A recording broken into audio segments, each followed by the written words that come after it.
अस्सलाम वालेकुम दोस्तों साथियों, मैं हूं समी इब्राहिम और आप देख रहे हैं समी इब्राहिम यूट्यूब चैनल। आज 15 फरवरी और हफ्ते का दिन। इम्पॉर्टेंट ख़बरें भी हैं, लेकिन सबसे पहले जो आज नईमुल हक साहब का इंतकाल हुआ, तहरीक इंसाफ के रहनुमा इमरान खान के करीबी साथी कैंसर के मर्ज़ में थे और बड़ी बहादुरी से उन्होंने इसका मुकाबला किया। प्राइम मिनिस्टर ने 3-4 दिन पहले उनसे मुलाकात भी की, तब वो इस्लामाबाद में थे, उनके घर गए थे प्राइम मिनिस्टर साहब, वहाँ पर कुछ टाइम गुजारा। फिर फैमिली ने उन्हें कराची में आगा खान हॉस्पिटल में मुंतकिल कर दिया था, वहाँ पर उनकी कीमोथेरेपी होती रही। ब्लड कैंसर था उन्हें, लेकिन अपनी बीमारी के बावजूद वो पार्टी मीटिंग्स में शरीक होते थे और उसके साथ इमरान खान साहब के साथ जो सलाह मशवरा था उनका वो जारी रहता था। पार्टी के जो कारकुन हैं उनके साथ भी वो राब्ते में रहे। कई गुज़श्ता चंद माह से ज़रा राब्ता उनका कम था, इसलिए कि वो बीमार थे, लेकिन उससे पहले मैं ख़ुद कई दफ़ा उन्हें इस्लामाबाद के रेस्टोरेंट्स में रात को उनसे मिला और बिल्कुल यारों की सी एक महफ़िल सजा के बैठे होते थे, कोई भी उनसे जाके बात कर सकता था। बहुत पीटीआई के चंद वो जो लोग हैं जिनकी एक्सेस आम वर्कर को है, नईमुल हक उनमें से एक थे। बहरहाल अल्लाह ताला उन्हें जन्नत नसीब करे। एक पॉलिटिकल वर्कर और इमरान खान के एक दरीना साथी।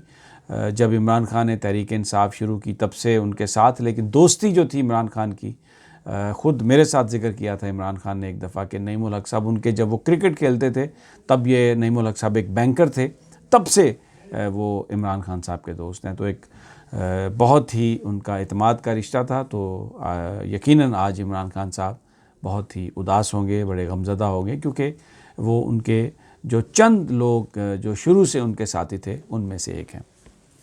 अब हम आज की ज़रा ख़बरों का ज़िक्र कर लेते हैं। वतन अज़ीज़ के जो हालात हैं, मैं अपनी पिछली वीडियोज़ में आपको IMF के हवाले से बता चुका हूँ कि जवाब दे दिया प्राइम मिनिस्टर ने IMF को कि हम आपकी हर डिमांड को गिवन नहीं कर सकते। मैं कुछ मज़ीद तफसील दूंगा। चाइना के हवाले से जो अब नई धमकी दी IMF ने, वो बताऊंगा कि वो क्या है और पाकिस्तान ने उसको किस तरीके से काउंटर किया है, खान ने क्या प्लान बनाया है, वो भी आपको बताऊंगा। दूसरी जानब APG लंदन पहुँच गई हैं। अब आप सवाल करेंगे कि APG कौन है, वो मैं आपको बताता हूँ। थोड़ा सा मेरे साथ बेयर करें। ये मैं अभी ज़रा IMF ने जो धमकी लगाई है पाकिस्तान को, उस पर बात कर लूँ, फिर APG का भी बताता हूँ आपको, और कितने चांसेस हैं कि नवाज़ शरीफ साहब की सर्जरी होगी, क्या सर्जरी होगी, या मरीम नवाज़ साहबा को वहाँ पर लाने के लिए एक ये नई स्ट्रेटजी है। वज़ीर-ए-आज़म ने ये ऐलान किया है कि मैं बहुत जल्द जिन लोगों ने चीनी और आटा गायब किया है उनके नाम मैं आवाम को बताऊँगा। तो ये बड़ी एक इम्पॉर्टेंट डेवलपमेंट है, इस पर भी थोड़ी सी हम बात कर लेंगे। सबसे पहले तो जी IMF की मैं बात बता दूं। IMF के साथ जो डायलॉग हुआ, ये जो मुज़ाकरात का ये जो दौर था, ये नामुकम्मल ख़ात्मा यानी ये मुकम्मल दौर नहीं हुआ, ये नामुकम्मल है, ये रिव्यू अभी नामुकम्मल है और एग्जेक्टिव बोर्ड जो है IMF का उस पर वो बात करेगा। मैंने अपनी पिछली वीडियो में आपको बताया कि प्राइम मिनिस्टर ने इनकार कर दिया, किस बात से, कि जी मैं कोई बिजली के और गैस के नर्ख नहीं बढ़ाऊंगा। बिल्कुल ठीक है, ये बात कंफर्म 110%। फिर प्राइम मिनिस्टर ने ये भी कहा कि मैं कोई मिनी बजट लेके नहीं आऊँगा, 5,500 अरब का जो टारगेट है वो अचीव नहीं हो रहा। तो IMF ने, मैं आपको बता रहा हूँ इसके जवाब में क्या कहा। IMF ने कहा जी ठीक है, आप मिनी बजट ना लेके आएँ, लेकिन 200 अरब रुपए के मज़ीद आपको टैक्स लगाने होंगे। ये वो कह के गए हैं नामुकम्मल रिव्यू में कि 200 अरब रुपए के टैक्स आपको लगाने पड़ेंगे बिजली पे और गैस पे, इसके बगैर हम आपको पैसे नहीं देंगे। फिर एक जो बहुत बड़ा इशू रहा इस सारी मीटिंग में, वो ये था कि पाकिस्तान ने, क्योंकि चाइना से कर्ज़ा लिया हुआ था, 700 मिलियन डॉलर की एक किस्त थी जो पिछले महीने चाइना को पाकिस्तान ने पे बैक की। IMF ने इस पे आके फड्डा डाल दिया। IMF ने ये कहा कि जनाब आपने ये कैसे पैसे पे कर दिए, और ये जो आपने पैसे पे किए हैं कर्ज़े के, ये आपने हमारे पैसों से पे किए हैं। और IMF का ये कहना था कि हमारा आपसे ये एग्रीमेंट है कि आप कर्ज़ा नहीं देंगे जो हमसे पैसे लेंगे। पाकिस्तान ने कहा जी आपके पैसों का कर्ज़ा नहीं है। IMF ने कहा नहीं जी, ये हमारे पैसों का कर्ज़ है और ये आपको नहीं करना चाहिए था। अच्छा चलिए, यहाँ पर बात ख़त्म नहीं हुई। अगली जो धमकी दी चाइना के हवाले से वो मैं आपको बताऊं। जून में एक और किस्त ड्यू हो रही है जो हमने चाइना से कर्जा लिया हुआ। आईएमएफ ने कहा कि जनाब आप ये किस्त चाइना को नहीं देंगे, हमें आप गारंटी दें इस बात की। अगर आपने वो किस्त चाइना को देनी है तो ये रिव्यू कंप्लीट नहीं होगा आपकी फेवर में, और हम आपको जो 45 करोड़ डॉलर देने हैं, ये जो 6 बिलियन का आपने कर्जा लिया हुआ है जिसकी हम हर 3 महीने के बाद रिव्यू करके किस्त आपको देते हैं, ये 45 करोड़ डॉलर हम आपको नहीं देंगे। आप चाइना से कहें कि वो इस किस्त को रोल ओवर करे, यानी इसको आगे ले जाए। चाइना को आप पैसा नहीं देंगे, चाइना को आप किस्त नहीं देंगे। अगर आप चाइना को किस्त दे रहे हैं तो आईएमएफ का प्रोग्राम यहाँ पे ख़त्म। ये धमकी दी है आईएमएफ ने। प्राइम मिनिस्टर ऑफ पाकिस्तान की हदायत की रोशनी में जो पाकिस्तान की इक़्तिसादी टीम है, उन्होंने कहा जी कि हम इस पर हम गौर करते हैं, लेकिन आपको ये हम बता दें कि ये आपके पैसों से हम कर्जा नहीं दे रहे वापस, और चाइना के साथ जो हमारे ताल्लुकात हैं, जो चाइना के साथ हमारे इक़्तिसादी रिलेशनशिप है, हम उसको मुतासर नहीं करेंगे। नॉट एट ये आईएमएफ से ताल्लुक़ रखने के लिए कंप्रोमाइज़ चाइना का रिलेशनशिप नहीं करेंगे। अब ये बात जो इक़्तिसादी टीम है उन्होंने प्राइम मिनिस्टर के नोटिस में लाई। मैं आपको ये बात बड़ी रिस्पॉन्सिबिलिटी से कह रहा हूँ कि प्राइम मिनिस्टर ने ये कहा इक़्तिसादी टीम को, जो फर्स्ट रिएक्शन है प्राइम मिनिस्टर का, कि भाड़ में जाए आईएमएफ। चाइना के साथ जो हमारा रिलेशनशिप है, चाइना के साथ जो हमारा सी पैक का एग्रीमेंट है, चाइना से जो हमने कर्ज़े लिए हुए हैं, उनका जो वापसी का शेड्यूल है उसमें किसी तरह की कोई तब्दीली नहीं आएगी। और मैं आपको यहाँ पर ये बता दूँ, ये जो प्राइम मिनिस्टर ने बात कही रिपोर्टर्स के साथ गुफ्तगू करते हुए मीडिया के साथ, कि चंद अखबारात ने ख़बर गलत लगाई और फिर चाइना की गवर्नमेंट ने हमसे इस बात पे बात भी की, वो इसी हवाले से थी कि जी पाकिस्तान जो चाइना के प्रोजेक्ट्स हैं उनको रिव्यू कर रहा है। अब रिपोर्टर्स को ख़बर ये आधी मिली, उनको ये पूरी इन्फॉर्मेशन नहीं मिली कि असल में आईएमएफ ने कहा क्या है।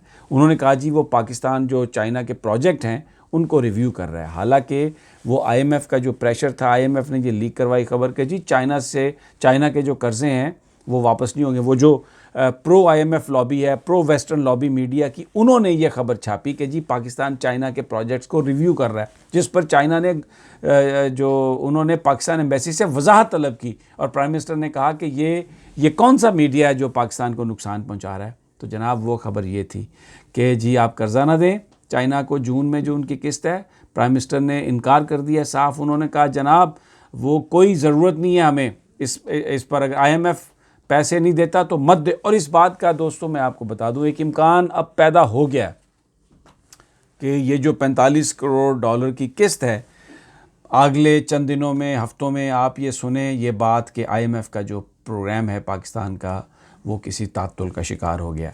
वैसे क्योंकि पाकिस्तान की एक बहुत बड़ी अहमियत है और अमेरिका पाकिस्तान के साथ ताल्लुक़ चाहता है, और इसीलिए जो पाकिस्तान के साथ मिलिट्री ट्रेनिंग का प्रोग्राम है वो अमेरिका ने बावजूद इसके कि ताल्लुकात ख़राब हैं उसको दोबारा खोलने का ऐलान किया है, और मिलियंस ऑफ डॉलर्स उसके लिए उन्होंने मुख्तस भी किए हैं। इम्कान इस बात का कम है कि आईएमएफ इतना एक्सट्रीम स्टेप उठाएगा पाकिस्तान के लिए, लेकिन इस वक्त जो दबाव डालने का काम है, इस वक्त जो ब्लैक मेलिंग है वो पूरी अपने अरूज पर है। लेकिन पाकिस्तान भी उठ खड़ा हुआ है और उन्होंने कहा कि जी कुछ नहीं, ना हम ये उनका कर्जा आगे रोल ओवर करेंगे, ना ये 200 अरब रुपए के लिए मिनी बजट लेके आएंगे, ना बिजली के नर्ख बढ़ाएंगे, ना गैस के नर्ख बढ़ाएंगे। लेकिन बहरहाल कहा तो ये है, लेकिन जो मेरी बात हुई है, बहुत सारे लोग जो प्राइम मिनिस्टर की इक़्तिसादी टीम में हैं, जो नॉन इलेक्टेड लोग हैं, जो बुनियादी तौर पर आईएमएफ की तरफ से ही आए हुए हैं, उनकी कोशिश अब यही है कि किसी तरीके से वज़ीर आज़म को कायल कर लिया जाए और आगे जाके ये चीज़ें कर दी जाएँ। जैसे जैसे ये चीज़ आएगी मैं आपको पूरा उस हवाले से अनफोल्ड हम चीज़ें करते रहेंगे। अब आ जाते हैं जनाब, आपी जी लंदन पहुंच गई हैं। सवाल यह कि आपी जी कौन है? नवाज शरीफ साहब की वालदा को मुस्लिम लीग नून के वो लोग जो उनके घर उनकी आना जाना है या जो उनके करीबी अजीज़ हैं, वो मोहतरमा शमीम अख्तर साहबा को आपी जी कहते हैं। बिल्कुल उसी तरह जिस तरह मोहतरमा मरियम नवाज़ साहबा का नाम गुड़िया है, जो उनके नवाज़ शरीफ साहब के जो करीबी अज़ीज़ हैं, जो नून लीग के लोग, जो नवाज़ शरीफ साहब की किचन कैबिनेट के रुकन हैं, वो गुड़िया बाजी ही कहते हैं मोहतरमा मरियम नवाज़ साहबा को, और मोहतरमा शमीम साहबा को आपी जी कहते हैं। अब आपी जी वहाँ पर चली गई हैं और नून लीग वाले ये कह रहे हैं कि जी आपी जी इसलिए गई हैं कि नवाज़ शरीफ साहब का अब ऑपरेशन होने वाला है।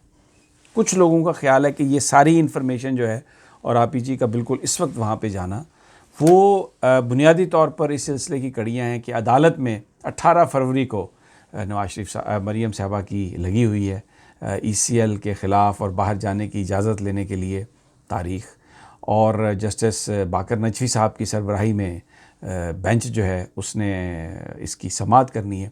तो एक माहौल बनाने की कोशिश की जा रही है ताकि मोहतरमा मरियम नवाज़ साहबा को बाहर जाने की इजाज़त मिल जाए। तो बड़ा सवाल ये है कि क्या ऑपरेशन होगा। कुछ लोगों का ये कहना है, जो उनके करीबी लोग हैं वो कह रहे हैं कि एंजियोग्राफी होगी और उनके हार्ट के अंदर जाके कोई जो प्रोसीजर है उसको परफॉर्म करने की कोशिश ज़रूर की जाएगी ताकि उनकी जो बंद आर्टरीज़ हैं वो खुल जाएं और खून की जो बहाव है उनके ब्रेन में, उनके हार्ट में उसको नॉर्मल कर दिया जाए। इसका एक फ़ायदा ये होगा कि वो जो प्लेटलेट्स काउंट को दवाइयों के ज़रिए वो मेंटेन कर रहे हैं, फिर उसके बाद दवा की ज़रूरत नहीं रहेगी।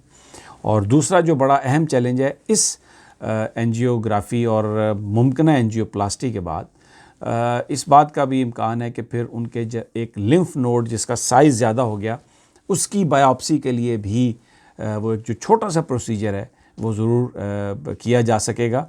क्योंकि जब अगर आपको थोड़ा वो एनेस्थीसिया देना है तो उसके लिए आपकी हार्ट की फंक्शनिंग ज़्यादा से ज़्यादा होना बहुत ज़रूरी है। और ये जब उनका जो शरियाने हैं दिल की, जब इनके अंदर रुकावट ख़त्म हो जाएगी, बहाव थोड़ा ज़्यादा हो जाएगा, तो वो आसानी से परफॉर्म किया जा सकेगा। लेकिन मरियम नवाज़ साहबा को लाने के लिए एक तासुर ज़रूर मुस्लिम लीग नून बना रही है, जिसमें कि उनकी ज़मानत का जो रास्ता है वो थोड़ा क्लियर हो जाए। जैसे ही इसके बारे में भी इन्फॉर्मेशन आएगी, वीडियो आपके साथ बिल्कुल शेयर करूँगा। और प्राइम मिनिस्टर ने ऐलान किया, जो अगली वीडियो में मैं आपके साथ कोशिश कर रहा हूँ कि मुझे इनसाइड इन्फॉर्मेशन मिल जाए कि बहुत जल्द चीनी और आटे की स्मगलिंग जिन लोगों ने की है उनके नाम आवाम के सामने लेके आऊँगा। हम भी कोशिश कर रहे हैं, जुस्तजू कर रहे हैं, दुआ कीजिए कि हमें वो इन्फॉर्मेशन मिल जाए। बहुत जल्द आपके साथ शेयर करूँगा। इजाज़त दीजिए अगली वीडियो तक, अल्लाह ने के बाद।